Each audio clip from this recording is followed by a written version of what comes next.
കൊതിക്കുന്നൊരു നാടുണ്ടെങ്കിൽ അത് മദീനയാണ്. രാപ്പാർക്കാൻ കുതിക്കുന്നൊരു വീടുണ്ടെങ്കിൽ അത് മദീനയാണ്. അലഞ്ഞു നടക്കാൻ കുതിക്കുന്നൊരു നഗരിയുണ്ടെങ്കിൽ അത് മദീനയാണ്. എല്ലാ വേദനകളും മറക്കുന്ന ഒരൊറ്റമൂലി അത് മദീനയാണ്. എല്ലാ സുഗന്ധങ്ങളും സമ്മേളിക്കുന്നൊരു അത്തറുണ്ടെങ്കിൽ അത് മദീനയാണ്. എല്ലാ വർണ്ണങ്ങളും സംഗമിക്കുന്നൊരു മഴവില്ലുണ്ടെങ്കിൽ അത് മദീനയാണ്. എല്ലാ പൂക്കളും ഒരുമിക്കുന്ന പൂന്തോട്ടമുണ്ടെങ്കിൽ അത് മദീനയാണ്. എല്ലാ മധുരവും കൂടിച്ചേരുന്നൊരു ഫലമുണ്ടെങ്കിൽ അത് മദീനയാണ്. എല്ലാ വെളിച്ചവും സംഗമിക്കുന്നൊരു വിളക്കുണ്ടെങ്കിൽ അത് മദീനയാണ്. ഉടലിനെ അലിയിക്കാൻ കുതിക്കുന്നൊരു മണ്ണുണ്ടെങ്കിൽ അതും മദീനയാണ്.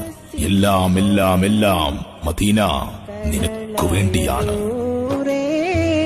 കലമാന്റെ കണ്ണുള്ളോരെ കലമായ സീരേ, റഹ്മാന്റെ കൽബുള്ളോരെ മുഹബ്ബത്ത് മനതാരിൽ അലയടിച്ചുയരുന്നു. മനീതന്റെ കണ്ണും കൽബും മദ്ഹിനാൽ കുളിരുന്നു. മഹബൂബുറങ്ങും നാട്ടിൽ മധുമഴ പെയ്യുന്നുണ്ട്. മനസ്സിന്റെ കോണി